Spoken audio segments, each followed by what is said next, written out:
আমাদের প্রত্যাশা আমি এর আগে আমি অনেক সন্তুষ্ট। আমার তিনটা ছেলেরে হত্যা করেছে। এখন আমি এর আগে অনেক খুশি, অনেক হ্যাপি। আর আমার ছেলেরা ইয়াসিন ও আসিম তিনটাকে এক গুলিতে হত্যা করেছে। তিনটাকে হত্যা করেছে। হ্যাঁ, আমি এর আগে সন্তুষ্ট, আলহামদুলিল্লাহ।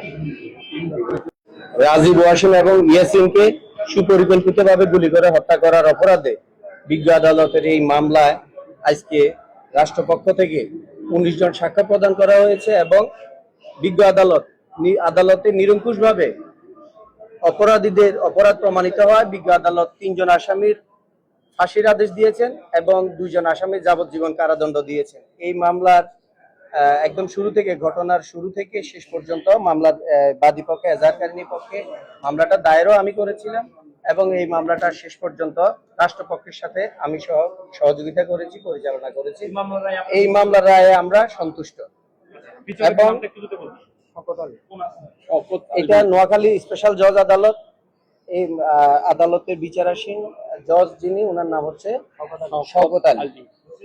এখানে আজকে ভিকটিমের মা, রাজীবের মা এবং এই মামলা যিনি এজাহারকারিনী কামরুন্নাহার ছবি, উনিও আছেন, এখানে উপস্থিত আছেন এবং উনি নিজে থেকে রায় শুনেছেন এবং ওনাকে জিজ্ঞেস করার পর উনি বলেছেন উনি এই রায়ে সন্তুষ্ট। এটা ট্রিপল মার্ডার মামলা। এই মামলার বাদী কামরুন্নাহার বেগম ছবি বাদী হয়ে ব্যাঙ্গবাজার থানায় একটা হত্যা মামলা দায়ের করে। ফজলুদ্দার রাজীব, ওনার ছেলে, এবং সাইফুল ইসলাম, ওয়াসিম ও ইয়াসিন, এই 3 জনকে হত্যা করা হয়। এটা তারিখ হয়েছে 21/3/2016, যেটা অনন্তপুর শাকিনে নোয়াখালী পুরাতন কলেজের পাশে ঘটনাস্থলটা। সেখানে এই আসামিরা পূর্বপরিকল্পিতভাবে একটা কুকুরকে গোসল করানোর কেন্দ্র করে একটা সালিশে এরা আসামি ওমর নাসির সাজু পালাতক, আর ওমর সুলতান, শরীফ সুলতান, কুদরতুল্লাহ ও সৌরভ, এরা সহকারে 8 জন এই ঘটনা অভিযুক্ত হয়।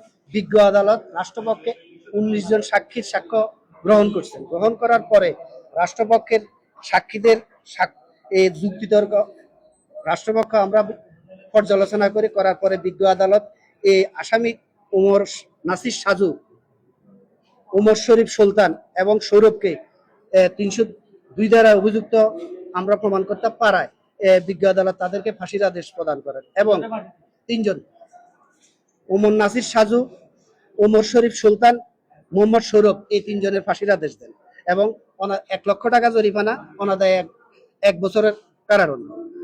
আর আসামি কুদরতুল্লাহ, যিনি হুকুমের আসামি, এবং ফিরোজ মাহমুদ বাপ্পি, এই 2 জনকে যাবজ্জীবন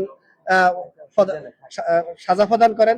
50,000 টাকা জরিমানা, অনাদায়ে 1 বছর কারাদণ্ড দেন। আর বাকি 2 জন ফয়সাল মাহমুদ রাব্বি ও মামুন, এদেরকে খালাস প্রদান করেন, এদের বিরুদ্ধে কোনো সাক্ষ্য প্রমাণ না পাওয়ায়।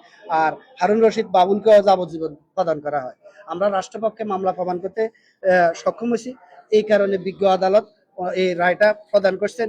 এই মামলায় সকল আসামি পলাতক, শুধু ফিরোজ মাহমুদ বাপ্পি বিজ্ঞ আদালতের সিনে আছে। আর বাকিদের যখন আসামিরা দিতে হওয়ার পরে রায়টা অতি দ্রুত কার্যকর হবে বলে আমরা রাষ্ট্রপক্ষে আশা প্রদান করি। আমরা রাষ্ট্রপক্ষ রায়ে সন্তুষ্ট। এটা 21/3/2016 সন্ধ্যা 7টায় 3 জনকে হত্যা করা হয়েছে।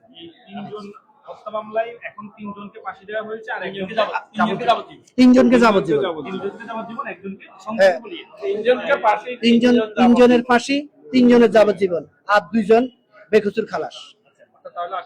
8 জন।